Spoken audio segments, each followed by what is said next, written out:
하나님께서 노아에게 원하시는 게 뭘까요? 네가 할 수 있는 게 아무것도 없다라는 말씀이에요.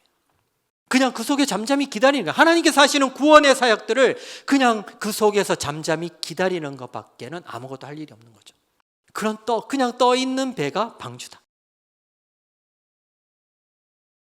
반갑습니다. 네, 저 소개를 잠시 하고 오늘 말씀을 전하겠습니다. 저는 지금 인하대학교 조선해양공학과에 지금 교수로 있습니다.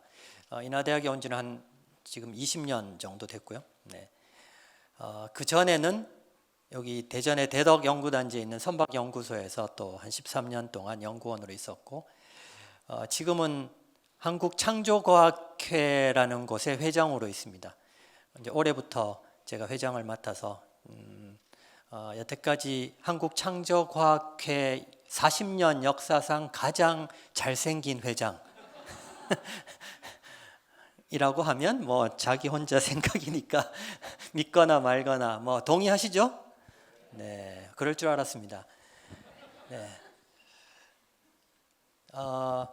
오늘 제가 또 말씀을 부탁받고, 저는 아까 조선해양공학과 교수라 그랬잖아요. 제가 연구소에 있을 때 지금부터 한 30년 정도 전인 것 같습니다. 30년 전, 1992년, 1992년, 그때 93년에 아마 대전 엑스포라는 과학 엑스포가 열렸을 겁니다. 여러분들 태어나기도 전이겠죠. 근데 그 엑스포를 기점으로 해서 한국창조과학회가 성경에 나오는 노아 방주를 직접 좀 모델을 만들어서 현대 과학적으로 이게 정말 안전하게 설계되고 정말 안전한 선박인지를 실험하고 싶다고 저희 연구소에 프로젝트를 의뢰를 했습니다. 제가 그때 저희 신우회가 그 프로젝트를 맡아서 저희가 연구를 했고, 그래서 오늘 여러분들에게 제가 전할 말씀은 정말 성경에 나오는 노아 방주가 성경엔 기록되어 있는데 우리는 그냥 상상 속에 있었는데 그게 얼마나 과학적으로 안전하게 설계되었는지, 하나님의 지혜와 설계로 만들어졌다 그랬는데 그게 얼마나 잘 만들어졌는지를 저희가 실제로 실험한 내용들을 가지고 설명하려고 그래요. 이거는 저자가 직강하는 거예요. 그죠? 기대되죠?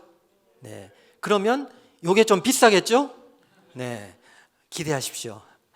하여튼 오늘 제가 오늘 강의하면서 오늘 주제가 조선공학자가 본 노아 방주 이야기입니다. 그래서 제가 조선공학을 전공한 교수니까 그런 관점에서 노아 방주를 얘기할 겁니다. 그런데 노아 방주를 얘기하기 전에 정말 중요한 것은 성경에 있는 노아 홍수 사건이 역사적인 사건이라야 되는 거 아닙니까? 그게 역사적인 사건이 아니라 설화면 말짱 꽝이지 뭐. 그죠? 그래서 먼저 제가 얘기를 해야 될 게 노아 홍수 사건에 대해서 좀 설명하려고 합니다. 노아 홍수 사건이 어떤 의미를 가지고 있고 왜 창조과학회에서 노아 홍수 사건, 노아 방주에 그렇게 목을 메고 있는지, 왜 중요한지에 대해서 여러분들이 먼저 아셔야 됩니다. 그래서 오늘 그 얘기를 전반부에 먼저 노아 홍수 사건이 역사적인 사건이었다. 자, 그럼 역사적인 사건이었는지를 너 봤어? 못 봤죠 뭐. 어떻게 할 수 있어요? 증거를 보는 거예요. 증거를. 그죠? 우리가 그 증거들을 찾아보면서 노아 홍수 사건이 역사적인 사건이었구나, 이거를 먼저 한번 보는 거예요. 자, 그러고 나서 그때 만들어진 노아의 방주가 얼마나 안전하게 설계되어 있는지를 오늘 저희가 실제로 실험한 내용들을 가지고 오늘 설명을 하려고 합니다. 우리가 이 세상을 바라보는 패러다임이 있습니다. 두 개의 패러다임이라는 것은 쉽게 말하면 보는 관점입니다. 관점. 그죠? 내가 이걸 이렇게 바라보느냐, 그럼 이 세상이 전부인 것 같았는데 이렇게 돌아보니까 다른 세상이 펼쳐지네. 이게 바로 쉽게 말하면 패러다임, 관점이죠. 자, 우리는 여태까지 어릴 때부터 시작해서 이게 진화론과 창조론의 600여 년 동안 계속되어 온 전쟁입니다.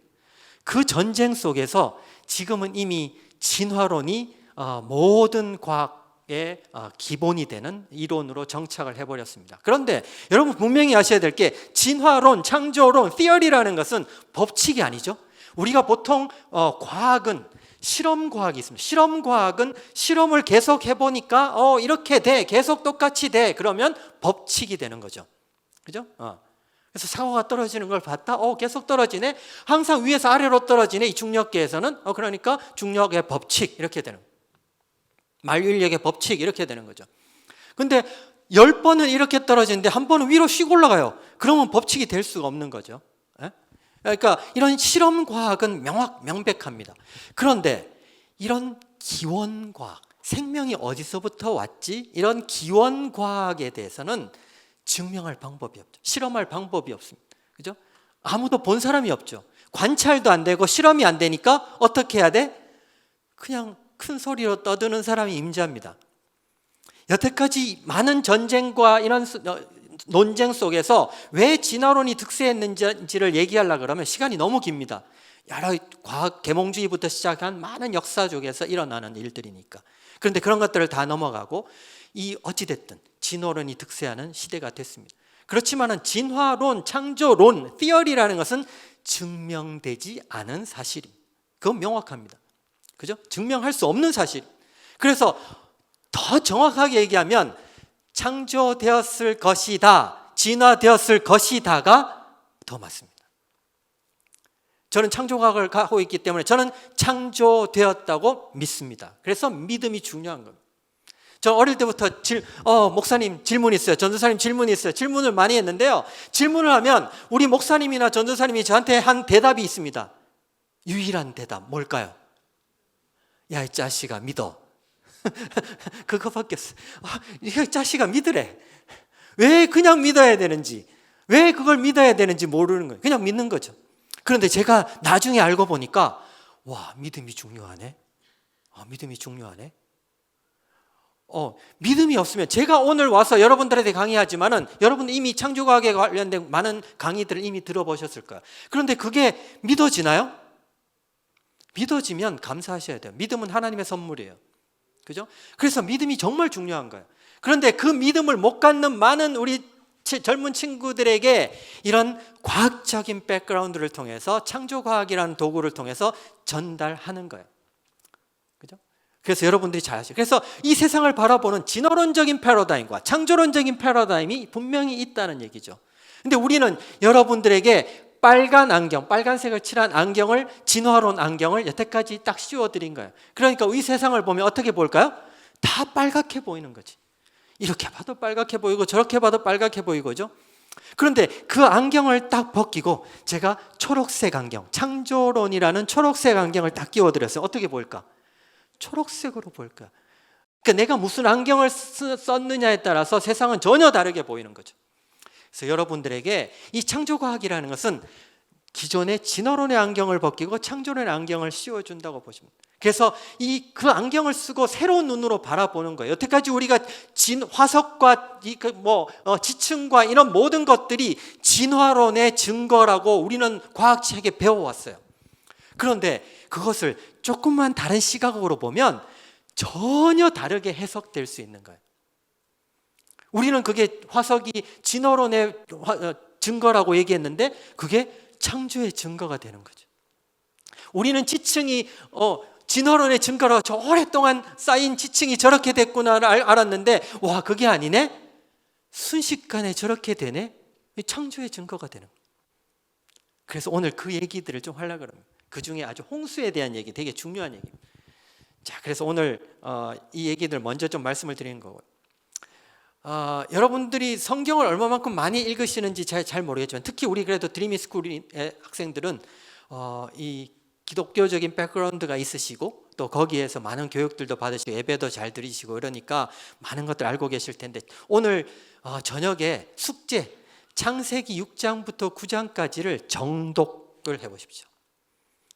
오늘 강의를 듣고 나서 그걸 한번 정독해 보시면 전혀 다르게 또 느껴지실 겁니다. 자, 창세기 6장부터 9장까지가 노아 홍수에 대한 얘기가 잘 기록되어 있습니다. 자, 어떤 얘기가 기록되어 있는가 하면 몇 년 전이라고 얘기하고 있지만 성경의 연대를 쭉 거슬러 가보면 노아 시대 대홍수가 한 4,500여 년 전에 일어났을 것이라고 추정됩니다. 창조 후에 1656년 정도 됐다 그랬는데 지금부터 한 4500여 년 전에, 무슨 말인지 아시겠죠? 그 정도는 일단 아십시오. 그 다음에 그냥 비가 온 정도가 아니죠. 그냥 비가 와서 뭐 여기가 어디죠? 우리 천안, 병천 여기가 다 홍수가 나고, 아니면 우리나라가 다 홍수가 나고, 예전에 뭐 인도가 다 홍수 나고, 그건 가능한데 성경에 보면 전 지구적인 홍수를 얘기해요. 큰 기품의 샘들이 터지고 하늘의 창이 열렸다 이렇게 돼. 큰 기품의 샘들이 터졌다는 것은 지하수가 터져나고 화산이 터져나고 엄청난 지각 변동이 일어나는 겁니다. 하늘의 창이 열렸다는 것은 위에서 뭔가 엄청난 것들이 쏟아지는 겁니다. 밑에서 올라오고 위에서 쏟아지고, 이런 엄청난 대격변. 이게 바로 홍수에 대한 엄청난 격변. 그냥 비가 정도 이런 비가 아닙니다. 엄청난 대격변이라는 것을 오늘 여러분들이 분명히 아셔야 됩니다. 자, 그러면 누가 살아남았느냐? 노아의 가족이 살아남았다 그랬죠. 노아의 가족. 노아의 가족이 몇 명일까요? 노아의 아내가 있을 거고, 아들이 몇 명 있었어요? 3명. 셈과 함과 야벳, 그죠? 3명 있었고, 그 다음에 아내 하나씩 한 사람씩. 그래서 8명이 살아남았다. 방주에 타지 않은 모든 생물과 모든 사람들은 다 죽었다, 이렇게. 그 다음에 방주에는 누가 탔을까요? 코로 숨쉬는 동물들이 탔을 것이다. 물고기 탔을까요? 굳이 수족관을 만들어서 태웠을까? 아니, 그냥 살았을 거예요. 걔들은 그냥 물에, 그죠? 네. 그래서 이렇게 홍수에 대한 결론들이 나와 있어요. 이제 이게 성경의 팩트예요. 자, 요 얘기를 기반으로 해서 오늘 이제 얘기를 하나하나 좀 풀어 나가야 됩니다. 한번 보십시다. 아까 제가 질문 많은 꿈 많은 소년이었다 그랬는데, 제가 저는 모태신앙이고 어릴 때부터 예수님을 알았는데, 점점 공부를 하면서 의문이 들기 시작하는 거예요. 성경이 정말 사실일까? 그러면서 질문을 한번 적어봤어요. 제가 목사님께 질문하면 대답이 뭐라고요? 짜씨가 믿었기 때문에 제가 물론 믿는 마음으로 질문들 한번 적어봤어요. 이거 제가 나중에 창조과학 사역을 하면서 이 노아 홍수에 대한 연구를 하면서 질문들 한번 적어봤습니다. 제 어릴 때 눈높이에서 한번 보십시오. 자, 첫 번째, 어떻게 전 세계적인 홍수가 가능했을까요? 그냥 국지적인 홍수가 아니라 전 지구적인 홍수였다 그랬는데, 이게 과연 가능했을까? 쉽지 않았을까요? 그죠? 지금도 이렇게 일어나는 일이 거의 없습니다. 그죠? 한 나라가 뭐 홍수 나는 경우는 있지만, 자, 이게 진짜 가능했을까? 자, 두 번째, 8명이 살아남았다 그랬는데, 8명이 아까 지금부터 4,500여 년 전이라 그랬는데, 낳고 또 낳고 낳고 또 낳고 또 낳고 또 낳고 해서 지금 이 엄청난 인구를 만들 수 있을까? 그것도 의문이죠. 그죠? 자, 그거 한번 질문들을 그냥 머릿속에 한번 놔둬보세요. 자, 어떻게 모든 종류의 동물들을 방주로 모을 수 있었을까요? 쉽지 않을까요? 저희 집에 개도 오라 그러면 안 와. 그죠? 너 와보라 그러면 도망가. 근데 종류대로 노아가 성경에 보면 종류대로 방주에 태웠다 그랬잖아요. 종류대로 동물들 어떻게 모을 수 있었을까요? 그것도 한번 생각을 좀 해봅시다. 엄청난 수의 동물들이 방주에 탈 수 있었을까요? 동물의 종류가 이 세상에 얼마나 많은데, 교수님, 이 세상의 동물 한번 따져보세요. 종류대로 태워야 되는데 과연 방주가 얼마나 크길래 그 모든 동물들을 다 실을 수 있었을까? 그것도 의문이죠. 자, 이것도 한번 생각을 해봅시다. 쉽지 않았을까요? 홍수가 성경을 읽어보면 1년 10일 정도의 기간의 홍수 기간입니다. 자, 1년 10일 동안에 동물들을 먹여야 돼. 그죠? 먹으면 뭐 하죠? 먹으면 뭐 해? 동물들이 먹고 사는 것을 노아의 8명이서 과연 어떻게 케어할 수 있었을까? 이것도 쉽지 않은 문제예요.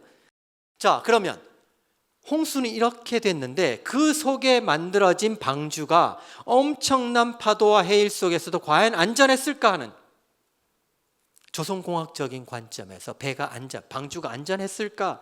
배가 안전하다, 방주가 안전하려고 그러면 이 세 가지를 만족해야 됩니다. 현대과학적으로 배에 대해서 저희가 실험을 하고 평가를 할 때 이 세 가지를 가지고 평가를 합니다. 뭔가 하면 구조적으로 안전한가? 구조적으로 안전한가는 배가 부러지느냐 안 부러지느냐입니다. 배가 부러질까? 배가 부러질까요? 안 부러져? 어떻게 알아? 본 적이 없으니까 부러진 걸, 그지? 근데 실제로 잘 본 사람들은 태평양을 떠다니는 막 30만 톤 되는 큰 유조선들이 막 뚝뚝 부러집니다. 그 쇠로 철로 만든 유조선들이, 그 배들이 가운데 막 부러집니다. 왜 부러지는지 좀 이따 설명을 드릴게요. 실제로 부러져요. 자, 그게 구조적인 안전. 쉽게 얘기하면. 그 다음에 복원성은 뭐죠? 이게 옆으로 파도가 치면 꿀렁꿀렁 하다가도 제자리로 돌아오려고 하는 성질이 복원성 아닙니까? 그죠? 그래서 안 부러지고 복원성이 좋아야 돼요. 복원성이 안 좋으면 뒤집어져 버리는 거지. 다 죽어버려. 그 다음에 안 부러지고 복원성은 다 좋은데 배를 타면 뭐 하나? 파도가 막 치고 이러면 어떻게 되죠? 멀미. 저 멀미를 하면, 여러분들 파도가 막 심할 때 멀미를 하면 1시간만 배를 타도 거의 초죽음입니다. 잘못하면 성경은 이렇게 기록되어 있을 거예요. 방주의 문을 딱 열으니까 모두 다 죽었더라, 뭐 이렇게 기록되어 있겠죠. 그죠? 멀미해서 1년 10일 동안 그 속에 있어야 되니까. 자, 근데 그 속에 안전해. 그러니까 이 마지막 이 내향성능이라는 것은 방주가 얼마나 안에 탄 사람이 쾌적함을 느끼느냐, 이게 바로 내향성. 이 세 가지를 만족할 때 방주가 안전하다고 얘기합니다. 저희가 있던 연구소가 세계 최초라는 게 그냥 세계 최초가 아니라 세계적으로 공인된 실험시설. 세계적으로 여기서 실험을 하면 세계적으로 인정을 받는 실험시설입니다. 거기에서 현대 조선공학적인 관점에서 연구를 한 세계 최초의 노화방주 연구라는 게 중요하다. 그러니까 제가 이 어깨를 막 이렇게 어깨에 힘주고 목에 힘주고 다니는 거죠. 그게 어떤 의미가 있는 건지 아니까. 그죠? 그래서 오늘 그 얘기들을 여러분들하고 좀 나눠요. 이 세 가지를 만족하는지가 되게 중요합니다. 그래서 오늘 그 얘기들을 여러분들하고 풀어나가려고. 여러분, 성경을 읽다 보면 창세기에 보면 900살 이상 산 사람이 수두룩하죠. 제일 오래 산 사람이 누군지 아세요? 무두셀라라는 사람이 969세를 살았대요. 저는 성경을 읽으면서 야, 뻥을 쳐도 웬만큼 쳐야지. 그냥 예를 들어서 이건 뭐 창세기니까 그냥 한 200살 정도에 넣으면 그래, 옛날엔 좀 오래 살았나 보다, 뭐 이렇게 생각할 수 있는데 이건 막 950세를 그냥 기본으로 사는 거예요. 제가 이제 내일 모레가 60세인데 뭐 아직 기저귀 차고 다닐 나이밖에 안 되는 거죠. 아직 900살을 더 살아야 돼. 이 도대체 어떻게 된 거예요? 성경이 왜 그렇게 기록했을까요?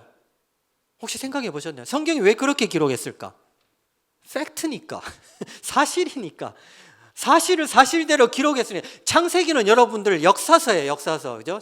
많은 사람들이 창세기를 자꾸 의미적으로 뭐 신화적으로 이렇게 얘기하는데 그게 아니라 역사서예요. 사실이에요, 팩트예요. 사실 그렇게 살았으니까 그렇게 살았다고 기록한 겁니다. 제가 만일 성경을 기록했다 그러면, 지금 기록했다 그러면 900살 못 쓰겠죠. 그냥 혹시나 좀 이게 되게 거룩하게 보이려고 그러면 한 200살 정도 뻥튀기 해서 이렇게 쓸 수는 있을 텐데, 그죠? 근데 900살을 살았대요. 이게 어떻게 가능했을까? 그 얘기들을 오늘 좀 얘기를 하려고 그래요. 오늘 이런 질문들에 대해서 답을 하면서 강의를 할 겁니다. 이런 질문들이 제 강의를 들으면 아마 해결이 될 겁니다. 그래서 문제를 하나하나 풀어가면서 오늘 강의들을 진행해 나가도록 하겠습니다. 자, 근데 노아홍수 사건이 왜 중요하냐가 중요한 거지.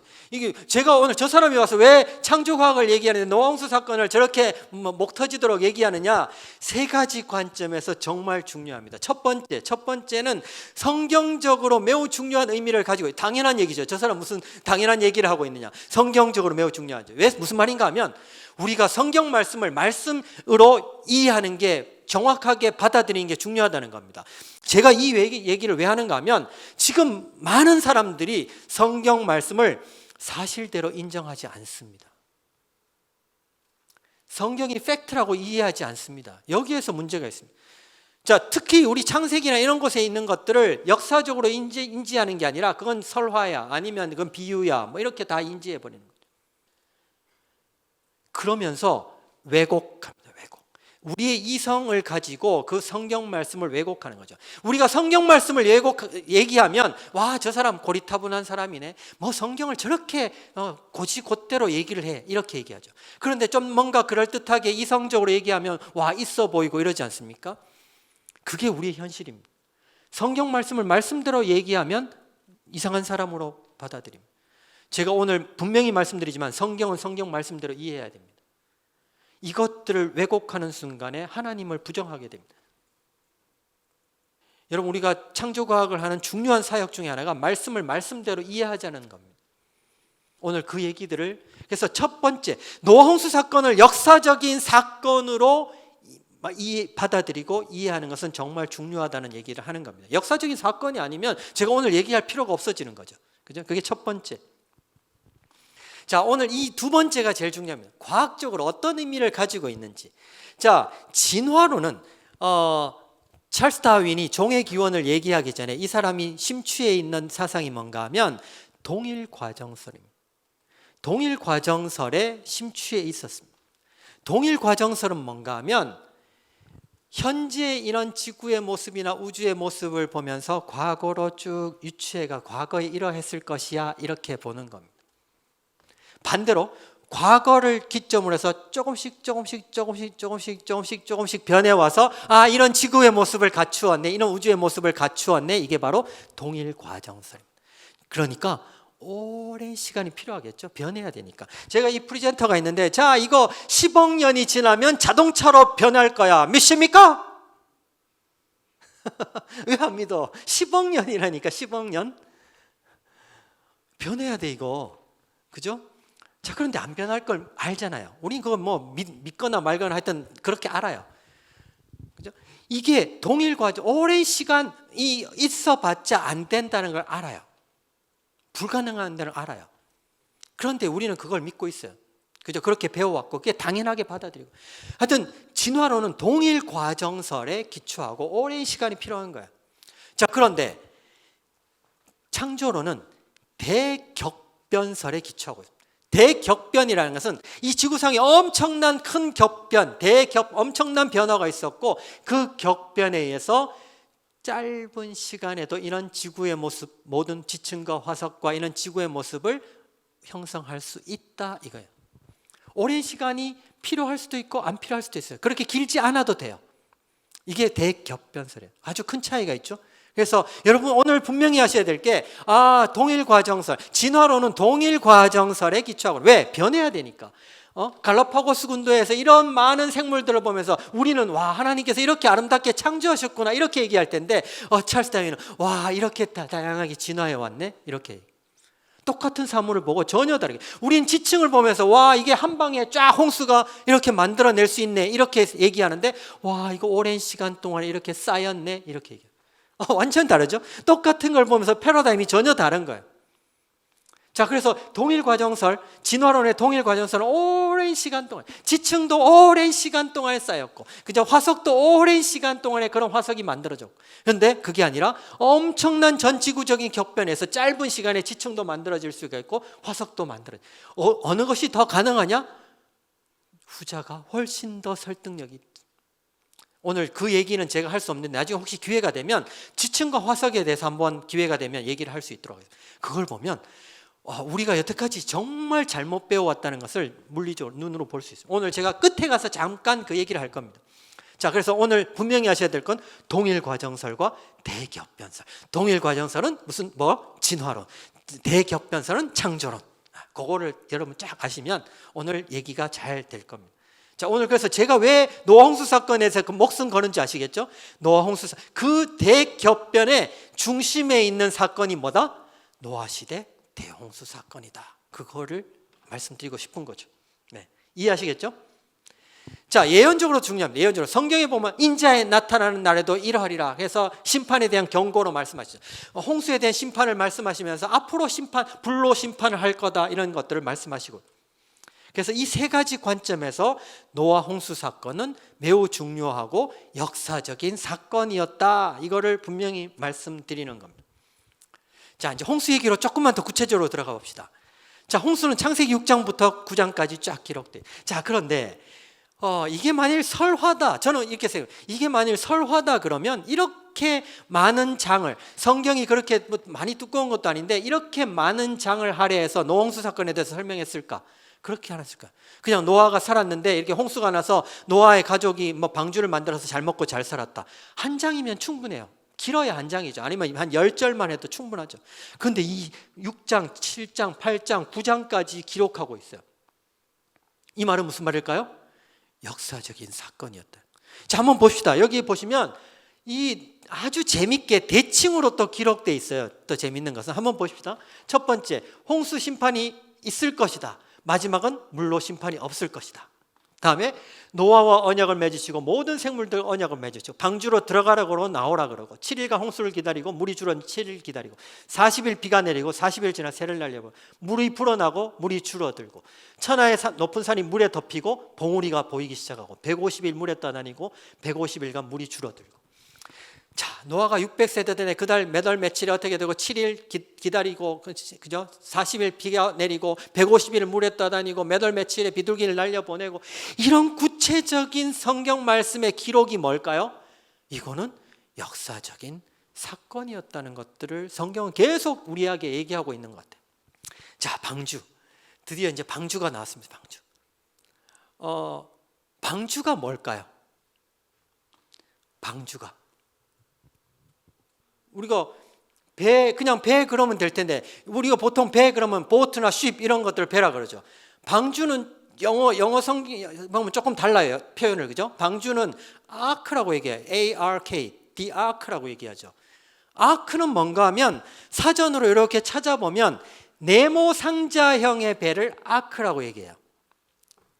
무슨 말인지 아시겠죠? 자, 그래서 여러분들 영어 성경을 읽다 보면 나일강에 모세를 띄어보내잖아요. 그래서 갈대 상자를 만들어서 띄어보냈다고 얘기할 때 그 갈대 상자도 the ark라고 얘기합니다. 그러니까 네모 상자형으로 생긴 애들은 다 the ark라고 얘기합니다. 그래서 방주는 네모 상자형으로 생겼기 때문에 우리가 ark라고 얘기합니다. 자, 그러면 사전적으로는 그런 의미를 가지고 있는데 배와 방주의 차이점. 우리가 조선공학적인 관점에서 볼 때 배와 방주의 차이점이 두 가지가 있습니다. 배와 방주의 차이점은 뭘까 하면 첫 번째, 요건 잘 알아두세요. 방주는 스스로 움직일 수 있는 추진 능력이 없습니다. 자, 프로펠러가 있어서 막 간다든지 노가 있어서 젓는다든지 뭐 하여튼 그런 추진 능력이 있다 없다? 없다. 이게 방주. 이거 첫 번째. 자, 두 번째는 방주는 방향을 잡을 수 있는 키가 없다. 자, 보통 키를 이렇게 앞에 선장이 돌리면 배 뒤에 러더가 왔다 갔다 하면서 왼쪽으로 가기도 하고 오른쪽으로 가기도 하지 않습니까? 추진을 쫙 하면. 그죠? 근데 그게 없다는 얘기. 자, 그럼 무슨 말일까요? 그냥 물에 떠 있는 거면 된다. 그냥 물에 떠 있는 거예요. 이게 진짜 기가 막힐 노릇이죠. 하나님의 지혜와 설계로 만들었다 그랬는데 그냥 물에 떠 있는 거래. 물에 떠 있는 거. 야, 이거 어떻게 이해해야 돼? 저는 이것 때문에 되게 오랫동안 고민에 빠졌습니다. 저도 그래도 나름 모태신앙이고 막 하여튼 이런 사람인데 하나님의 지혜와 설계로 만들어졌다 그랬는데 하나님께서 창세기 6장부터 9장까지 뭐 보면 너 길이를 300규빗, 폭을 어떻게 하고 높이를 어떻게 하고 3층으로 만들고 뭐 너무나 구체적으로 얘기했거든요. 근데 거기다가 야, 너 만들어서 너는 이렇게 만들어서 뭐 파도가 오면 몇 번 셋째 며느리가 졌고 뭐 이렇게 해놓으면 얼마나 좋겠어. 그냥 파도가 오면 도망가기도 하고죠. 이렇게 좋을 텐데 그냥 물에 떠 있는 거라는 거예요. 이걸 어떻게 이해할까요? 저는 이것 때문에 되게 오랫동안 고민을 하면서 묵상을 한 적이 있습니다. 근데 묵상하면서 내린 결론 뭔가 하면 이게 하나님의 마음이네. 자, 무슨 말인가 하면 하나님의 마음. 하나님께서 노아에게 원하시는 게 뭘까요? 네가 할 수 있는 게 아무것도 없다라는 말씀이에요. 그냥 그 속에 잠잠히 기다리는 거예요. 하나님께서 하시는 구원의 사역들을 그냥 그 속에서 잠잠히 기다리는 것밖에는 아무것도 할 일이 없는 거죠. 그죠? 그러니까 그냥 떠 있으면 되는 거예요. 하나님이 하시는 거예요. 그냥 떠 있는 배가 방주다. 놀랍지 않습니까? 이게 도대체 어떤 방주가 어떻길래 진짜 그런 파도가 치면 얘가 과연 안전했을까? 이거 되게 중요하죠. 오늘 그 얘기를 좀 여러분들 하려고 그래요. 하여튼 방주는 이렇게 생겼어요. 네모 상자의 모양으로 됐다 그랬죠. 자, 방주는 네모 상자로 됐는데 출입구 하나 정도 있는 걸로 우리가 추정하고 있어요. 출입구 하나 정도 있고 창문은 특별히 없고 천장에 이렇게 환기구 정도가 쫙 나 있는 걸로 추정을 합니다. 네모 모양으로 쫙 직육면체로 되어 있고 3층 구조로 되어 있다고 성경은 기록되어 있죠. 3층 구조로. 자, 왜 1층에 탔을까? 무거우니까. 무거운 애가 아래에 있어야지, 무게 중심이 아래에 있어야지 뭐가 좋아지는가 하면 배의 복원성이 좋아요. 그죠? 그럼 오뚜기 알죠? 오뚜기는 밑에 무거운 뭐가 있어가지고 옆으로 쓰러졌다가 또 벌떡벌떡 일어나잖아요. 무게 중심이 아래에 있어야지 복원성이 좋아지는 거예요. 아까 선박의 복원성 중요하다 그랬죠? 이게 되게 중요한 거예요. 그래서 여러분들 중에 혹시 나는 여러분들 대부분 보니까 아주 슬림하네.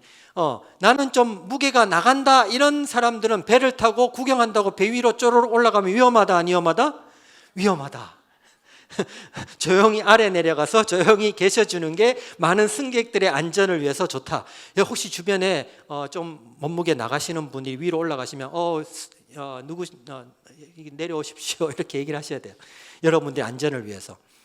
하여튼 뭐 무거운 애들은 아래에 있었을 거죠. 아까 우리 사일런트 힐이 얘기했듯이 힘들어서 못 올라갈 수도 있겠죠. 엉덩이 끼어가지고 저 위로 올라가려고 그러다가 뭐 이럴 수도 있을 것이고, 하여튼 1층에 탔을 것 같아요. 하여튼 3층으로 됐고 여기에 역청을 발랐대. 역청을 왜 발랐을까요? 물 새지 말라고. 어떤 사람 이것도 되게 막 의미적으로 해요. 역청은 뭐를 의미하고 그런 거 없어요. 그냥 물 새지 말라고. 그죠? 방수 이렇게 보시면 돼요. 하여튼 방주는 이렇게 생겼을 것이다 이렇게 추정을 합니다.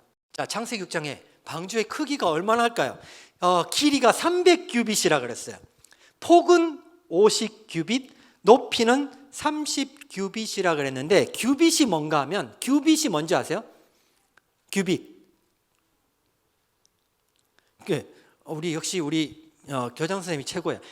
이게 규빗입니다. 규빗. 물론 이제 길이 단위인데 어른 손끝에서 팔꿈치까지의 길이가 1규빗입니다. 44.5cm, 45cm 정도 됩니다. 자, 그러면 이거를 미터 단위로 쫙 곱해 보면 방주의 길이는 몇 미터? 135m 정도 되고, 폭은 22.5m, 높이가 13.5m 정도 돼요. 여러분 잘 못 느끼실 테니까 제가 여기 연한 노란색이 상암 월드컵 축구 경기장이고요, 진한 노란색이 방주예요. 축구장보다 훨씬 길어요. 자, 어느 정도 감이 오시죠? 자, 이게 어느 정도 되는가 하면 21,000톤 정도 된답니다. 21,000톤. 21,000톤 그러면 아마 이 중에 반은 와, 크네 생각할 수 있을 거고, 어떤 사람은 그거밖에 안 돼 이렇게 생각할 수 있을 겁니다. 지금 우리나라 연근해를 떠다니는, 기름 싣고 다니는 배들이 15,000에서 3만 톤 내입니다. 물론 태평양을 떠다니는 배들은 30만 톤 되지만은 이 당시에 21,000톤의 방주가 만들어졌다는 것은 엄청난 사건입니다. 지금도 많은 리타이어 하신 조선공학을 전공하신 크리스천이 아니신 교수님들도 와, 저 당시에 조선 기술로 방주를 만들 수 있었을까에 대해서 고증 연구를 하시는 분도 있습니다. 그 정도로 대단히 큰 방주 선박입니다. 하여튼 이렇게 크다는 걸 이제 여러분들이 머릿속에 일단 딱 넣어놓고, 방주가 이 정도 규모를 가지고 있다. 자, 그럼 아까 질문 중에 이제 나왔죠. 방주에 동물이 종류대로 타야 되는데 그 다 동물들이 이 세상에 얼마나 많은데 교수님 뻥치지 마세요. 다 태울 수 있을까요? 다 못 탄다.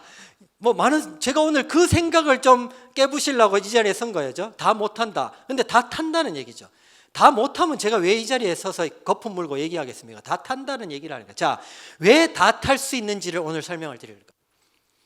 자, 종류대로 탔다 그랬을 때 그 종류가 여러분들 우리 생물책에서 배우는 종, 스피시 그런 종이 아닙니다. 영어 성경에 보면 그런 스피시의 종이 아니라 종류대로 이렇게 돼 있거든요. 종류대로라고 하는데 영어 성경에 보면 the kinds of 이렇게 돼 있죠. the kinds of라는 것은 엄밀히 말하면 우리가 개도 코카스페니알 시쭈 많지 않습니까? 그런 종 말고 종류라는 것은 더 큰 묶음입니다. 한 목, 강 정도의 목 정도의 종속과 목각, 문개 중에 하여튼 목 정도의 큰 범위. 뭐 꼭 그 언저리라기보다 하여튼 개는 개, 말은 말, 이런 큰 덩어리를 의미합니다. 그 종류를 의미합니다. 그렇기 때문에 생각보다 그렇게 많지 않을 수 있습니다. 그래서 어떤 생물학자가 계산을 했는데 방주에 타야 될 코로 숨 쉬는 애들을 종류대로 탔다 그랬는데 몇 종류나 될까를 생각해 보니까 포유류가 3,500여 종류, 조류가 8,600, 양서류, 파충류에서 전체 17,600여 종류 정도 되는, 생각보다 많지 않죠? 17,600여 종류.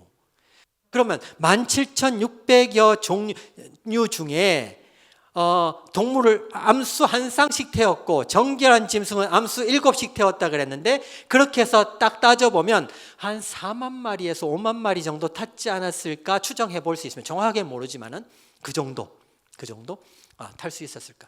자, 그러면 그 4, 5만 마리를 방주에 다 태울 수 있었을까 계산을 하기 위해서 뭘 어떻게 할 수 있는가 하면, 뭐 공룡이나 코끼리 같이 큰 애들도 있고 개미 같은 애들도 있고, 그러니까 걔들을 평균을 이렇게 내보면 양 한 마리 정도 사이즈가 된대요.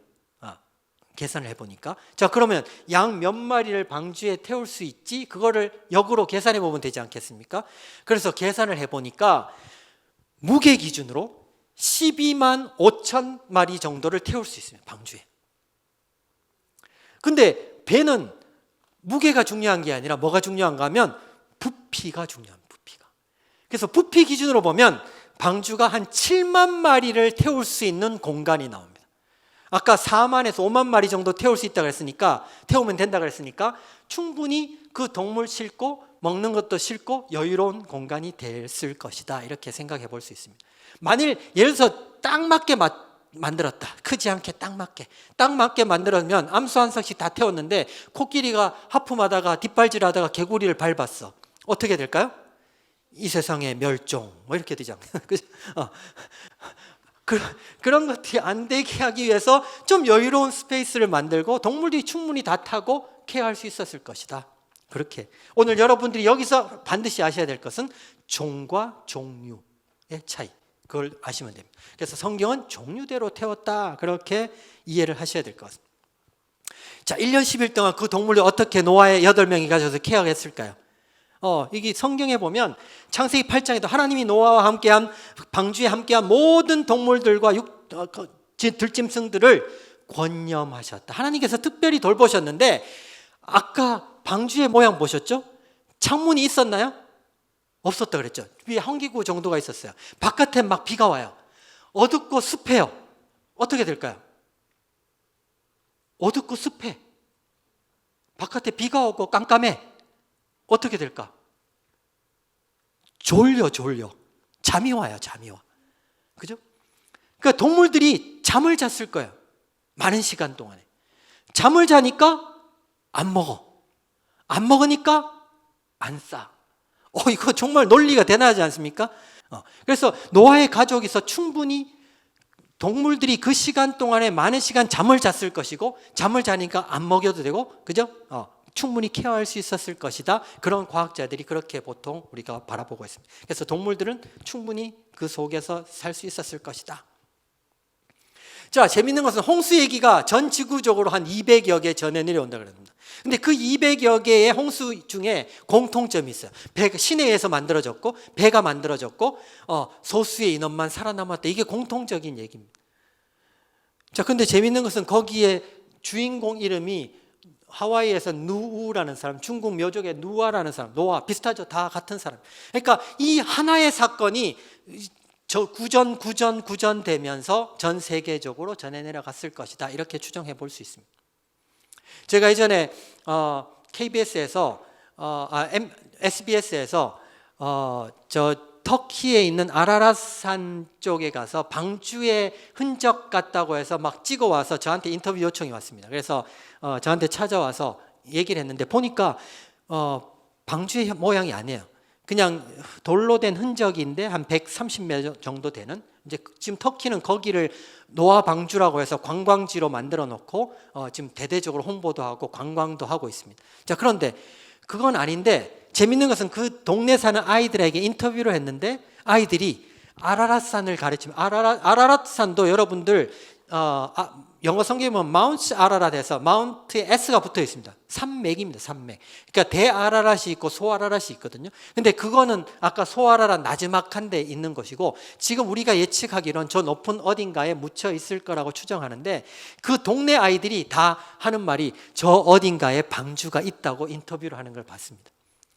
그게 바로 구전대원. 역사적인 팩트가 그 동네 사람들에 의해서 구전되어 와서 저기 어딘가에 있다고 얘기를 하는 거죠. 그게 바로 사실입니다. 그죠?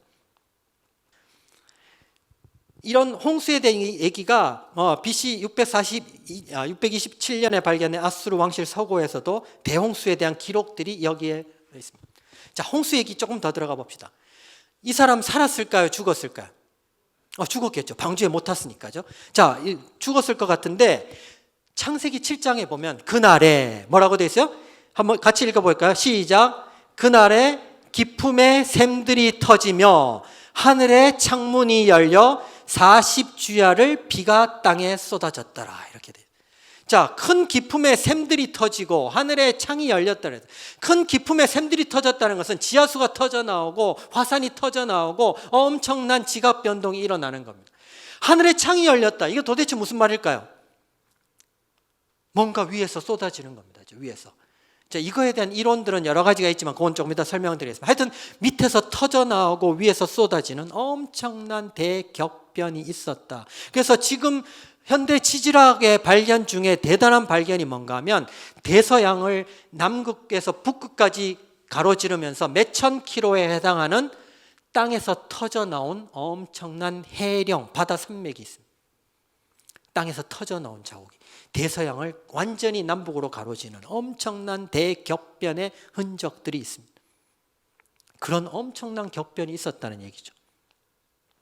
자, 그러면 창세기 1장 6절 7절 한 번 더 읽어볼까요? 다 같이 시작. 하나님이 이르시되 물 가운데 궁창이 있어 물과 물로 나뉘라 하시고 하나님이 궁창을 만드사 궁창 아래 물과 궁창 위의 물로 나뉘게 하시니 그대로 되니라. 하나님이 궁창을 하늘이라 칭하시니라. 궁창이 뭐라고요? 하늘이라 칭하니. 하늘인데 영어 성경에 보면 그냥 하늘, sky, heaven 이런 하늘이 아니라 expanse라고 되어 있습니다. expanse가 뭐야? 대기권입니다. 대기권. 자, 그럼 대기권 아랫물과 대기권 위에물로 나뉘게. 대기권 아랫물은 뭘까요? 그냥 바다, 강, 지하수 이런 것들이 우리가 지금 알고 있는. 자, 그럼 궁창 위의 물은 뭘까요? 몰라요. 왜? 지금 없으니까. 지금은 우리가 뭐 없어요. 그런 게 없어요. 그죠? 없으니까 몰라요. 근데 하나님께서 이 창세기 1장에 궁창 아래 물과 궁창 위의 물로 나뉘게 하셨다 그랬. 자, 오늘 이 얘기를 조금 해보려고 그럽니다.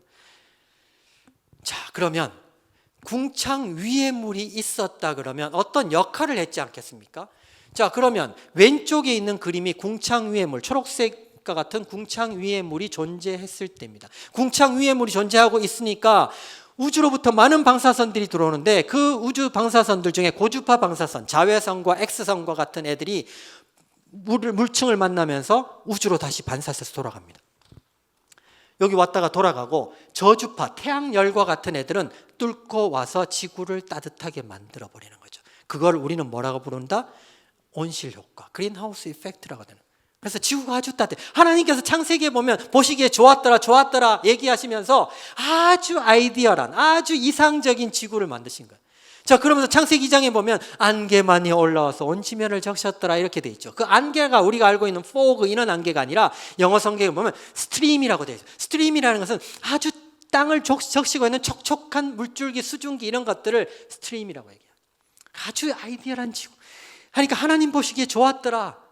그런데 이 홍수 이후에 오른쪽과 같이 궁창 위에 물이 없어지고 환경이 변화되면서 모든 우주 방사선들이 다 들어오게. 자, 고주파 방사선, 아까 X선과 자외선 이런 애들은 우리 피부의 노화를 엑셀러레이션 촉진하고 그다음 피부암도 발생시키고 그다음에 환경이 바뀌면서 우리 호흡이 바뀌는 겁니다. 아주 아이디어할 때는 호흡도 되게 천천히 이렇게 됐다가 이제 이게 환경이 바뀌어서 호흡도 되게 빨라지고 이러면서 모든 환경들, 지구의 환경들이 바뀌어 나가는 겁니다. 그러면 사람의 수명이 어떻게 될까요? 피부 노화가 촉진되고 암도 발생시키고 여러 가지 이제 우리 호흡 조건도 바뀌고 이랬다 그러니까 사람의 수명이 급격하게 줄어들 수밖에 없다는 얘기입니다. 이게 제가 얘기하는 게 성경에 그렇게 기록하고 있다는 얘기죠. 성경은 사실대로 그냥 팩트를 기록했는데 지금 와서 우리가 분석을 해보니까 자, 이 재밌는 분석이 나왔습니다. 여기 보면 900살 수두룩하게 살았죠. 근데 재밌는 것은 노아 시대를 노아가 950세를 기점으로 해서 수명이 확 줄어드는 거예요. 뭐 성경을 쓴 사람들이 저걸 알고 기록했겠습니까? 그죠? 그냥 사실대로 기록했겠죠. 그런데 보니까 노아 시대를 기점으로 해서 뭔가 확 줄은 거야. 자, 그러면 저 시점 우리가 과학 실험을 해서 그래프를 그려봤는데 뭔가 확 변했어요. 그걸 우리는 크리티컬 포인트라 변곡점이라. 거기에는 뭔가 있었는가 하면 외력이죠. 이벤트가 존재한 거예요. 그 이벤트가 존재한 거예요. 어떤 이벤트? 저때 노아 시대 대홍수 사건이 있었던 거죠. 그 홍수 사건에 의해서 엄청난 변화가 일어났고 그 변화에 의해서 사람의 수명이 급격하게 줄어들더라. 그러니까 저 뒤에 보면 아브라함 175세, 모세가 120세, 다윗은 70세를 살았다. 그러니까 우리와 비슷한 나이로 가는 거예요. 무슨 말인지 이해하시겠죠? 자, 그래서 이게 홍수 얘기가 그만큼 대격변의 중요한 자료도 되지만은 성경의 기록들을 우리가 정확하게 이해하는 데 되게 도움이 돼요. 그걸 분명히 아셔야 돼요. 자, 홍수 이전에 이렇게 큰 동물들이 살았어요. 엄청 잘 자랐어요. 막 큰 동물들이죠. 오래 살고 잘 자랐어요. 사람하고 보시면 엄청나게 크죠. 거대 무소도 있어요. 엄청나게 큰 동물들 많죠. 잠자리 보세요. 이 잠자리 90cm래요. 잠자리 화석. 이런 잠자리 부딪히면 최소한 사망이에요. 이 잠자리를 이것도 몇 억 년 전에 잠자리 화석이라고 추정하고 있는데 이 잠자리와 지금 잠자리가 달라요? 똑같아요. 이게 딜레마예요. 그죠? 똑같아요. 수십억 년 전의 화석이나 지금 화석이나 지금 생물들이나 똑같아요. 그래서 지금 그거를 찾기 위해서 노력을 엄청 하고 있죠. 그런데 그거를 중간 연결고리를 뭐라고 부르는가 하면 진화론에서 missing link라고 부르죠. 링크인데 링크는 연결고리지 않습니까? 근데 앞에 뭐가 붙었어? missing이라고 해요. missing이라는 건 있다 없다? 없다는 얘기죠. 연결고리를 찾고 싶은데 없다는 거예요. missing link라는 거예요. 없어요. 제가 강의하는 것 중에 타임지에 나타난 진화론의 허구에 대해서 쫙 시리즈로 옛날에 타임지에 보도된 게 기사가 있는데 그 기사들을 보면 딱 제목이 뭔가 하면 빅뱅 에볼루션, 에볼루션즈 빅뱅 이렇게 돼 있습니다. 자, 무슨 말이야? 에볼루션은 서서히 되는데 이게 갑자기 빅뱅이 일어났대. 생물들이 화석이 서서히 밑에 애들부터 쫙 나타나야 되는데 그게 아니라 어느 지층에서 모든 생물들이 한 방에 다 터져 나오는 거야. 그걸 우리는 에볼루션즈 빅뱅이라고 불렀어요. 이해가 안 되는 거죠. 기존의 진화론대로라면 설명이 안 되는 거죠. 그래서 고생대부터 막 해서 쫙 나와야 되는데 그게 아니라 한 방에 다 터져 나오는 거야. 그걸 어떻게 설명할 수 있어요? 그래서 진화론 모델은 하나의 모델에서 쫙 가는 모델이에요. 딱 그죠? 가는. 그래서 고생대부터 시작해서 그거는 왜 그런가 하면 그걸 보고 이론을 만들었기 때문에 그런 거예요. 근데 우리는 노아 홍수 사건 때 홍수 때 엄청난 물이 이 지구의 흙들을 쓸고 가면서 그 지층이 한 방에 만들어지는 거예요. 그러니까 기동력이 좀 떨어지는 애들 아래 묻히고 기동력이 좀 빠른 애들은 위로 올라가다 묻히고 이렇게 될 수 있는 거죠. 그러니까 똑같은 게 전혀 다르게 해석되는 거죠. 무슨 말인지 아시겠죠? 그래서 이게 모든 생물들이 한 방에 나왔다. 오늘 주제가 이게 아니기 때문에 일단 넘어갑시다. 유브라데스 강 쪽에 발견된 사람의 뼈도 보면 따져보니까 키가 한 4m 정도 되는, 과거에는 오래 살고 엄청 크고 뭐 이런 얘기들이. 텍사스 파록시 강 쪽에 발견된 발자국이 한 48cm, 50cm 이상 되는, 제가 260 정도 신발 신는데 500 뭐 몇십, 600 가까이 큰 신발을 신는, 발 크기가 엄청나죠. 그러니까 옛날에 오래 살고 되게 컸다. 자, 남극에서 따뜻한 지방에 살던 생물들의 화석이 막 발견되네. 야, 이건 도대체 무슨 말이야? 남극이 옛날에 따뜻했다, 추웠다? 따뜻했다는 증거예요. 아까 지구가 따뜻했다 그랬죠? 따뜻했다 그랬죠? 따뜻했다. 전 지구가 아주 아이디얼한 따뜻한 지구였다. 내셔널 지오그래피 뉴스에도 남극과 북극에서 공룡의 화석들이 막 발견돼. 얘들이 따뜻했다. 따뜻해서 거기서 잘 살았다, 옛날에는. 그런데 엄청난 이 홍수 이후에 기후의 격변이 일어나면서 엄청난 변화가 일어나면서 극지방도 생겨나고 이제 이러면서 점점 모든 생물들이 또 죽는 애들도 생기고, 자, 북극의 그린란드 지방이 지금 밑으로 쫙 파고 들어가 보니까 파란색 잎을 지닌 초록색 이파리의 화석들이 막 발견돼요. 옛날에 따뜻했다는 얘기죠. 그죠? 지금 얼음으로 덮여 있지만 이런 증거들이 엄청나게 많습니다. 자, 아까 홍수 이후에 궁창 위에 물 얘기하면서 오래 살았다고 얘기했는데 꼭 이제 여러 가지 이론들이 있습니다. 그게 이제 이 캐노피 티어리라 그래서 궁창 위의 물층 이론이고, 이제 그렇게 보시는 분도 있습니다. 또 하나는, 자, 홍수 이후에 노아의 8명의 가족이서 살아남고 그 가족이서 근친 교배를 결혼을 하면서 자식들이 생겨나면서 수명이 급격하게 DNA의 병목 현상이 일어나면서 수명이 급격하게 줄었다고 얘기하시는 분도 있습니다. 그것도 하나의 이론입니다. 그 다음 또 하나는 엄청난 기품의 샘들이 터지고 변화가 일어나면서 지구 밑에 있는 엄청난 방사능이 유출되면서 사람의 수명이 급격하게 줄어들 수밖에 없었다고 얘기하는 사람도 있습니다. 어찌됐거나 팩트는 노아 홍수를 기점으로 해서 수명은 급격하게 줄어들었다. 이게 팩트입니다. 노아 홍수 사건은 역사적인 사건이었다. 이게 팩트입니다. 자, 이해하시겠죠? 자, 그럼 홍수 이후에 어떤 변화가 일어났을까? 궁창에 물도 없어지고 모든 환경에 변화가 일어나니까 모든 우주 방사선들이 들어오고 모든 환경들이 바뀌어 나가면서 사람의 수명이 급격하게 줄어들고, 그 다음에 이 기후가 바뀌는 겁니다. 옛날에는 따뜻한 지구였는데 이제는 극지방도 생겨나고 이러니까 기온차가 생기죠. 기온차가 생기니까 기압차가 생기죠. 기압차가 생기니까 어떻게 돼요? 바람도 불고 비도 오고 이런 여러 가지 현상이 일어납니다. 자, 어떤 사람은 이렇게 얘기합니다. 노아 홍수 이전에는 비를 본 적이 없다라고 얘기하는 사람도 있습니다. 왜 그런가 하면 아이디얼한 지구이기 때문에, 아까 스트림, 아주 지구를 촉촉히 적시고 있는 아주 아이디얼한 지구였기 때문에 비라는 걸 본 적이 없다. 그렇기 때문에 노아에게 야, 홍수 나니까 방주 만들어라 그랬을 때 방주를 만드는 것은 놀라운 믿음이다. 이렇게 얘기하는 거죠.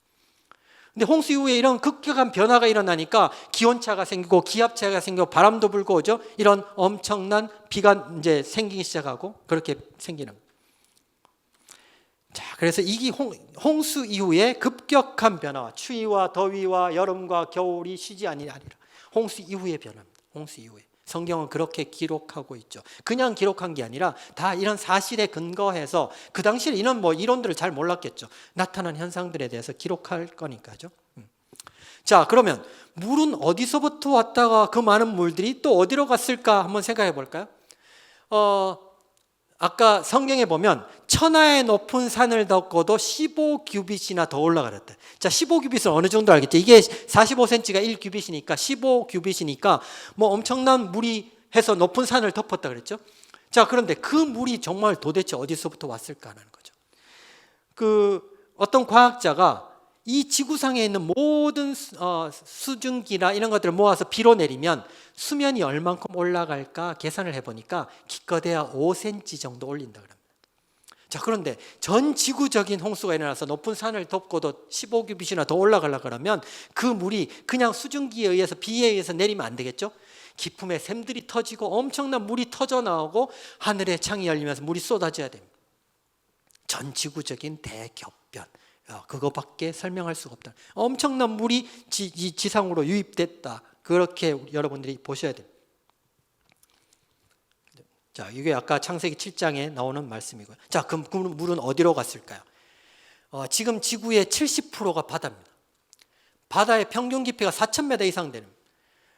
시편에도 보면 산은 올라가고 고른 깊어지고 이런 얘기도 있지 않습니까? 그러니까 지각 변동이 일어나면서 물을 이제 가두기 시작하고 물을 또 말리고 이제 극지방이 생겨나니까 빙하도 빙하가 생기면 물을 응집하지 않습니까? 물을 응집하고 이러면서 물이 점점 바람이 불면서 말라가면서 얼음으로 만들어지고 또 고른 깊어지고 산은 올라가면서 물을 가두기 시작하는 거예요. 전 지구의 70%가 바다.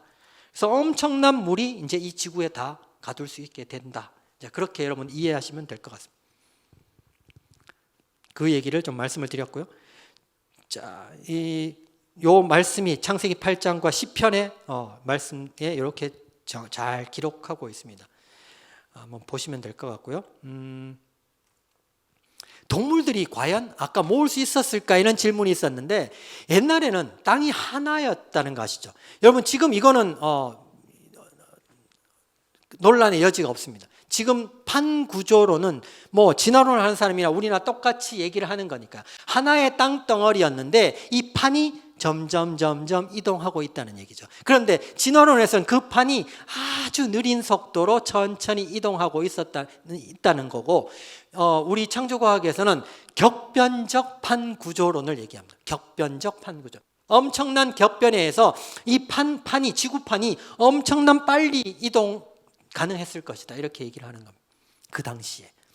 그래서 이런 지구의 땅덩어리가 원래는 하나였다. 원래 하나에다가 동물들이 이동이 되게 자유롭고 지구가 아주 아이디얼한 지구니까 동물들이 이동이 자유롭고 아무데나 모여 살겠죠. 그러니까 노아가 방주에 동물들을 종류대로 태우는 데는 큰 문제 없었을 것이다. 이동이 자유로우니까 아마 그렇게 뭐 타잔이 있어서 하면 다 오면 좋은데 뭐 어떻게 되는지 잘 모르겠어요. 하나님께서 특별히 권념하셨겠죠. 하여튼 동물들은 다 모을 수 있었을 것이다.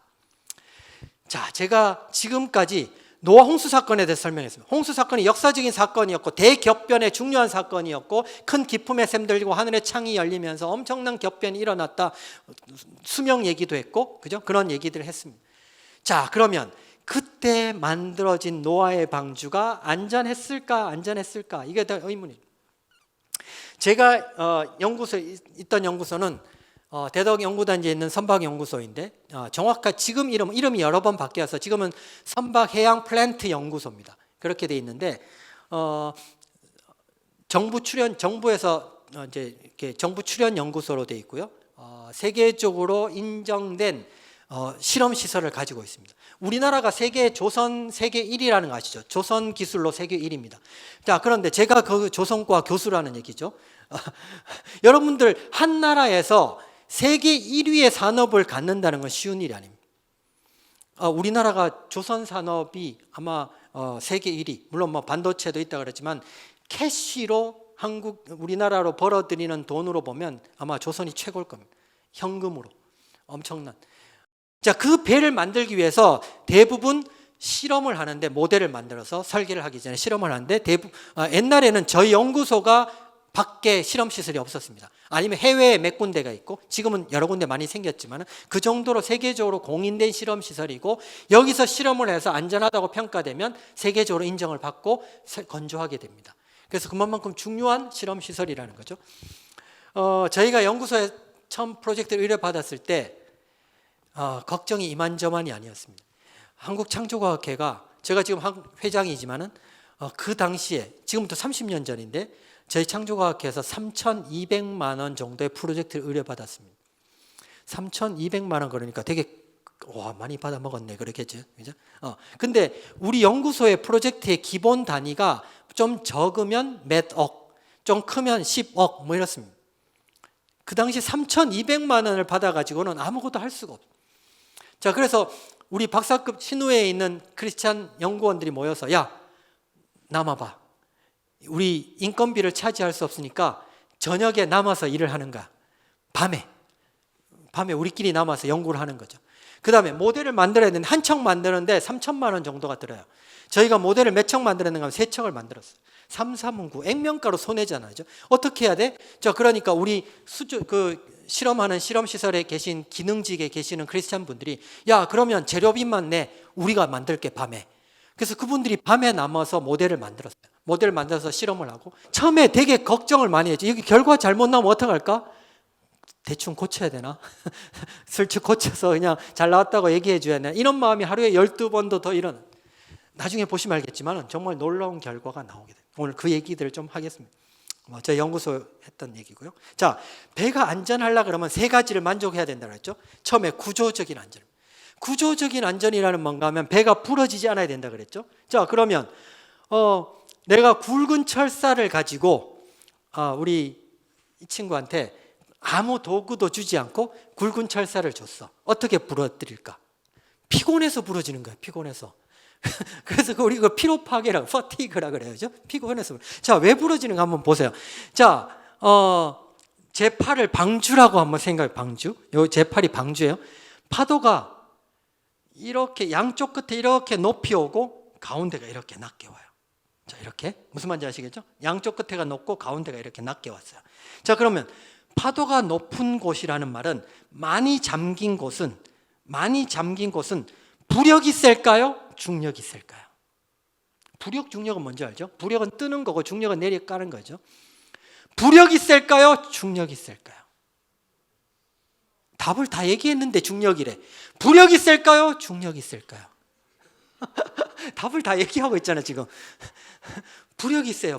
부력은 많이 잠긴 곳은 부력이 세요. 그래서 여러분들 물에 뜨시려면 물에 많이 넣어야 돼요. 물에 뜨려고 잠깐만 이렇게 머리를 드는 순간 깔아앉아요.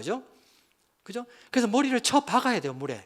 그래서 이게 성경적인 논리예요. 죽고자 하면 살고 살고자 하면 죽는 거예요. 내가 머리 쳐박고 죽으려고 그러면 뜨는 거예요. 사는 거예요. 그죠?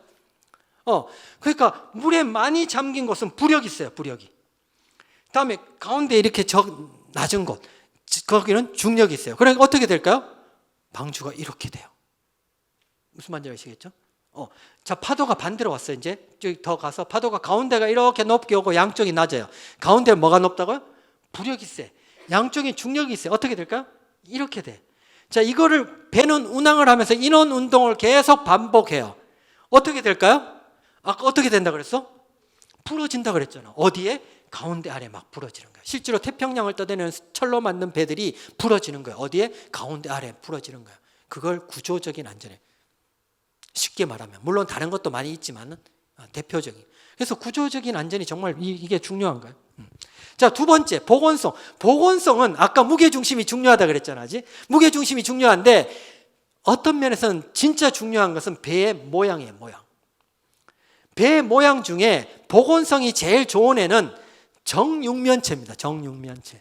정육면체의 모양을 여러분들이 만들어 놓고 파도를 막 쳐보면 절대로 쓰러지지 않습니다. 절대로 쓰러지지 않는데 문제는 뭔가 하면 옆으로는 쓰러지지 않는데 파도가 막 치잖아요. 그러면 제자리에서 뱅글뱅글 돌아버립니다. 안에 탄 사람이 어떻게 될까요? 돌아버립니다. 이게 문제입니다. 그러니까 잘 안 돌면서 보건성이 좋은 애들은 어떤 모양? 아까 직육면체. 보건성도 좋으면서 잘 옆으로 돌지 않습니다. 무슨 말인지 아시겠죠? 그래서 이 보건성은 되게 중요한 또 팩트가 되는 거죠. 여태까지 노아 방주에 대한 연구들이 세계적으로 많이 있었는데 대부분 이 보건성에만 초점을 맞추어서 연구를 한 겁니다. 보건성은 네모 상자형의 방주 모양은 잘 맞게 돼 있습니다. 오히려 다른 것들이 더 중요하죠. 안에 탄 사람이 쾌적함을 느끼느냐 되게 중요하죠. 요거 오늘 뒤에 좀 설명을 드리겠습니다. 저희가 아까 2만 그랬죠. 13척에 대해서 실험을 했는데 0번이 방주의 모양이에요. 그런데 전혀 다른 배 가지고는 실험해봤자 비교를 평가하기 어렵고 2만 1,000톤 똑같은 것을 여러 가지 베리에이션 하는 거야. 변이를 하는 거죠. 그래서 길이를 고정하고 폭과 높이를 바꾸고 폭을 고정하고 길이와 높이를 바꾸고 높이를 고정하고 길이와 폭을 바꿔보는 거죠. 이렇게 13척으로 상대 평가를 하는 겁니다. 해보니까 자, 아까 부러지지 않아야 된다. 구조적으로 부러지느냐를 이 컴퓨터에다가 우리 해석 모델에다가 파도 조건을 집어넣고 해석을 해봤어요. 이 오른쪽 아래가 해석 결과예요. 요거는 방주의 반토막이에요. 왜? 대칭이니까 반토막. 반토막에다 파도 하중 조건을 집어넣고 해보니까 여기 빨간 게 나오면 여기에 응력이 스트레스가 많이 집중돼서 부러질 가능성이 많다는 얘기고요. 파란 게 나오면 안전하다는 얘기예요. 요 결과를 보시면 여기에 빨간 게 있나요? 없나요? 없죠. 기껏해야 노란 게 요 가운데 아래. 아까 가운데 아래가 제일 위험하다 그랬으니까. 그런데 가운데 아래도 부러질 가능성이 있다 없다? 없다. 안전하더라. 구조적으로 부러질 가능성이 없더라. 안전하게 설계되었더라. 이런 거죠. 이게 구조적인 안전입니다. 저희가 있던 연구소는 길이가 200m, 폭이 16m, 깊이가 7m 정도 되는 수조. 이게 ISO 국제표준화기구에 등록된 세계적으로 공인된 실험시설입니다. 여기 양쪽에 철길이 있고 수영장 같은데 여기 모형선이 떠 있고 그 모형선에 센서들이 막 부착되어 있어가지고 여기 파도를 일으키는 장치가 있고 그럼 파도가 막 치면서 이제 이 전차 밑에 모델을 달아가지고 쫙 끌고 가면서 실험을 합니다. 실험을 하는데 여기에 이제 각종 올라오고 지금 이 50cm 파도라 그랬는데 최고 이게 실제 파고 높이로 따지면 한 45m 이상 되는 파도입니다. 엄청난 파도죠. 기상 관측사상 가장 높은 파도가 32m라고 합니다. 그러니까 저 정도의 파도가 가능하다. 그걸 먼저 말씀드리고요. 이 실험 시설에서 저희가 실험을 했다. 이 실험하는 장면이고요. 이게 50분의 1로 만들어 노아 방주 모형입니다. 저희가 실제로 실험했던 모델이고 지금 대전 창조과학 전시관에 전시가 되어 있습니다. 이런 실험하는 장면이고요. 자, 결과들 한번 봅시다. 아까 보건성은 잘 맞다고 얘기했죠. 보건성 네모상정이기 때문에 잘 맞아요. 자, 그럼 일단 그거 한번 빼봅시다. 빼보고 나머지 구조적으로 안전하냐, 그 안에 탄 사람이 쾌적함을 느끼느냐, 두 가지만 가지고 아까 13척을 비교해 봤어요. 13척을 비교해 보니까 1등이면 좋겠는데 아깝게 2등이었어. 2등. 와, 이거 아깝지 않습니까? 1등이면 얼마나 좋겠어. 자, 그래서 1등인 모양이 어떤 모양인지 찾아보니까 13척 중에 보건성 측면에서 가장 안 좋은 13등이었어요. 무슨 말인지 이해하시겠죠? 아까 보건성 빼고 두 가지만 해보면 1등이 있었는데 그 1등이 보건성으로 보면 최고 안 좋은 모델이었어요. 자, 그러면 이 세 가지가 다 만족해야지 배가 안전하다고 얘기했으니까 이 세 가지를 다 합쳐보니까 노아의 방주가 가장 안전한 모양이 되더라는 얘기죠. 제가 처음부터 1위라 그러면 저 사람 뻥치는 거 아니야? 뻥치는 게 아니라는 걸 얘기하고 싶은 겁니다. 정확하게. 저희가 지금 제가 이렇게 얘기하고 있지만 정말 이 결과를 받아들였을 때 정말 막 소름이 끼칠 정도로 놀라운 결과. 자, 안에 탄 사람이 쾌적함을 느끼느냐는 뭐하고 관련되어 있는가 하면 이게 중력 가속도입니다. 여러분, 배가 빨리 달릴 때는 멀미를 안 하는데 배가 이렇게 천천히 달리거나 서 있으면 울렁울렁 하면서 이제 그죠? 이 평형기관에서 그걸 느껴가지고 멀미하지 않습니까? 그래서 우리가 보통 사람이 많이 타는 여객선, 현대 여객선의 설계 기준이 중력 가속도의 34% 내로 들어와야 된다. 이게 기준입니다. 크라이테리아가 최고의. 그런데 방주는 보니까 17.5% 내로 들어옵니다. 그러니까 무슨 말인가 하면 방주는 충분히 안에 탄 사람이 쾌적함을 느낄 수 있다 이런 얘기죠. 자, 저희가 보니까 방주가 아까 이론상으로 기상 관측사상 32m 파고가 최고 높다 그랬죠. 근데 노아의 방주는 이론상으로 43m까지도 안전합니다. 놀랍죠? 43m까지. 자, 요게 저희 시뮬레이션 프로그램입니다. 제가 딱 여기 앉아서 설명할게요. 여기 보시면 지금 파도가 치고 있죠. 여기 오른쪽에 막 움직이고 있죠. 요거는 지금 파도가 얼마인가 하면 5m입니다. 5m.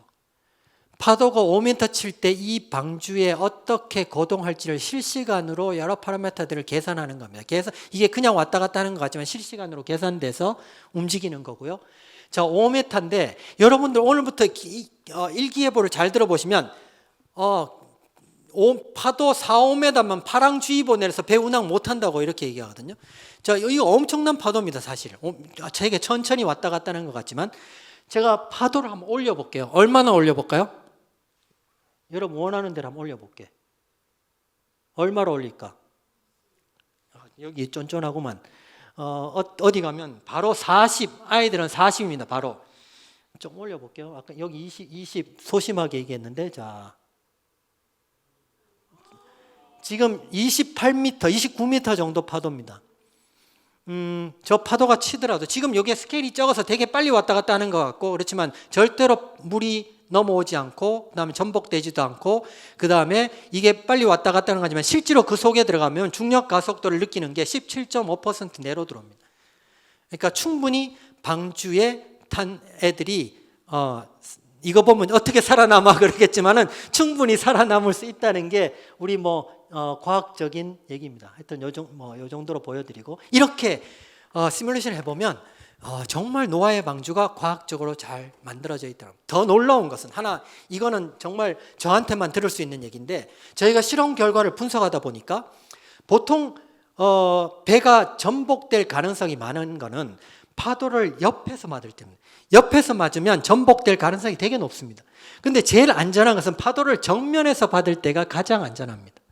근데 저희가 실험 결과를 분석하다 보니까 방주는 파도가 치면요 점점 파도 방향을 틀려는 성향을 가지고 있습니다. 놀랍지 않습니까? 이건 무슨 말인가 하면 방주는 스스로 안전해지려고 하는 능력을 가지고 있다는 얘기죠. 하나님의 지혜와 설계로 만들어진 노아의 방주가 얼마나 안전하게 설계되어 있는지를 저희가 지금 제가 그냥 이렇게 얘기하지만 저희가 그 결과를 봤을 때는 진짜 이 소름이 돋을 정도로 하나님의 놀라운 일들에 대해서 저희가 찬양하지 않을 수 없었습니다. 저희가 그것도 밤마다 일을 했으니까. 여러분들 오늘 정말 노아의 방주가 역사적인 사건이었고, 노아 홍수가 그때 만들어진 하나님의 지혜와 설계로 만들어진 노아의 방주가 정말 안전하게 설계되어 있다는 것은 정말 대단한 것. 오늘 여러분들한테 그걸 좀 얘기하고 싶었고요. 이게 이제 실험하는 장면이고요. 이게 보시면 그 당시에 국민일보, 한국일보, KBS에서 성경에 말하는 노아 홍수 방주가 어떤 비밀이 풀렸다, 그래서 그 당시 언론에서 되게 크게 보도된 적이 있습니다. 그래서 정말 우리 이 연구 결과가 이 당시에 되게 이목을 집중했다, 그런 얘기들을 좀 말씀드리고, 자, 오늘 결론. 노아 홍수 사건은 격변적인 사건, 대격변의 중심에 있었던 사건이다 얘기했죠. 그래서 전 지구적인 사건이었고 역사적인 사건이었다는 걸 얘기했습니다. 그때 만들어진 노아의 방주가 현대 과학적으로 보더라도 정말 안전하게 설계되었다는 걸 오늘 말씀을 드렸습니다. 자, 재밌는 것은 1980년 5월에 미국에 있는 워싱턴주의 세인트 헬런이라는 산이 산의 3분의 2가 날아가 버렸죠. 산의 3분의 2가 날아가 버렸는데 그 화산재가 그 주변에 또 쌓여가지고 지층을 만들었습니다. 근데 그 지층을 보니까 하루 만에 엄청난 사람 키보다 훨씬 높은 지층이 하루 만에 만들어졌고요. 1년 사이에 엄청난 지층이 만들어져 버렸습니다. 자, 그거를 만일 세인트 헬런의 폭발을 못 본 사람이 그 지층을 봤다 그러면 어떻게 얘기할까요? 저 지층은 되게 오랜 시간 동안에 이런 지층을 만들었을 거야, 이렇게 추정했을 겁니다. 근데 그게 얼마 만에? 단 하루 만에. 자, 무슨 말인가 하면 우리는 그거를 설명하기 위해서 오랜 시간을 계속 얘기할 수밖에 없어요. 동일 과정. 그런데 오랜 시간이 중요한 게 아니라 사건만, 이벤트만 있으면 다 가능하다는 얘기죠. 무슨 말인지 이해하시겠죠? 그래서 그 세인트 헬런 옆에 그 지층이 하루 만에, 그 다음에 이 스피릿 호수가 터져나가면서 엄청난 물줄기가 계곡을 만들었는데, 캐년을 만들었는데 그게 단 하루 만에. 여러분 그랜드 캐년 가보시면 가이드가 계속 얘기하는 게 콜로라도 강이 수십억 년 동안 이 침식을 해서 이런 엄청난 그랜드 캐년을 만들었다고 얘기하거든요. 근데 그거 아니라니, 엄청난 물이 쓸고 가면 한 방에 가능하다는 얘기죠. 그 다음에 그랜드 캐니언 가보시면 이 엄청난 지층이 수만 년 동안 하나의 지층이 쌓여야 되는데, 그럼 수만 년 동안 모래만 쌓일까요? 석회성만 쌓일까요? 이거 어떻게 설명할 수 있을까요? 설명할 수가 없어요. 오히려 큰 물이 쓸고 가면서 이런 자갈과 모래와 석회와 모든 것들이 섞여가면서 소팅이 됩니다. 소팅. 한 방에 쌓입니다. 이게 더 설득력이 있다고요. 오늘 마지막 말씀을 한번 두 구절을 읽고 제가 마지막 마무리를 하겠습니다. 한번 에레미야 1장 5절부터 읽어볼까요? 시작. 내가 너를 복중에 짓기 전에 너를 알았고 내가 태에서 나오기 전에 너를 구별하였고 너를 열방의 선지자로 세웠노라. 자, 밑에 이사야 43장 7절 시작. 그들은 내 피부치들 내가 내 명예를 걸고 창조하고 만들고 지은 내 백성이다 하고 말하겠다. 저는 마지막 결론을 이 말씀으로 좀 맺고 싶습니다. 밑에 이사야 말씀은 제가 정말 좋아하는 말씀인데, 이거는 여러 번역이 있지만 저는 온누리교회에 지금 섬기고 있는데, 온누리교회가 우리말 성경을 쓰는데 우리말 성경의 번역이 정말 이 구절 하나만큼은 예술적입니다. 내가 내 명예를 걸고 너를 창조했다. 정말 멋있지 않습니까? 하나님께서 당신의 명예를 걸고 너를 창조하셨다. 여러분들은 그런 사람, 하나님께서 당신의 명예를 걸고 여러분들을 만드셨다. 저는 창조과학을 강의하면서 지금 몇십 년째 지금 회장으로 섬기고 있지만은, 창조과학 사역을 하는 중요한 이유는 우리가 창조주 하나님에 대해서 올바로 이해하는 겁니다. 우리가 지식으로 여러분들한테 딜리버리 하는 게 아닙니다. 여러분들의 삶이 중요해요. 여러분들이 하나님께서 당신의 명예를 걸고 만들었다. 여러분, 내가 시시하게 진화해온 이런 모델이 아니라 하나님께서 당신의 형상대로 당신의 명예를 걸고 우리를 만드셨기 때문에 여러분들은 대단한 사람들. 여러분을 통해서 놀라운 일들이 일어나는 거예요. 그걸 기대하셔야 돼요. 저는 딸이 있습니다. 딸이 있는데 저희 딸 지난 5월에 이제 결혼해서 원래 미국에 살고 있는데 지금 직장을 다니고 있습니다. 그런데 저희 딸이 옛날 학교 다닐 때 전화 오죠. 아빠의 이영자가 조금 붙는 것 같아. 아빠 뭐 이렇게 약간 하죠. 좀 콧맹맹이 소리로. 그러면 뭘까요? 돈을 보내라는 얘기지, 돈을. 그지? 그러면 있는 돈 없는 돈 다 해가지고 이제 보내는 거죠. 왜? 내가 사랑하는 딸이니까. 제가 보잘것없는 아빠인데도 우리 딸이 아빠라고 얘기하면 있는 돈 없는 돈을 해서 보내는 거예요. 그죠? 왜? 사랑하니까. 하나님께서 당신의 명예를 걸고 여러분들을 만드셨는데 그런 하나님 아빠예요.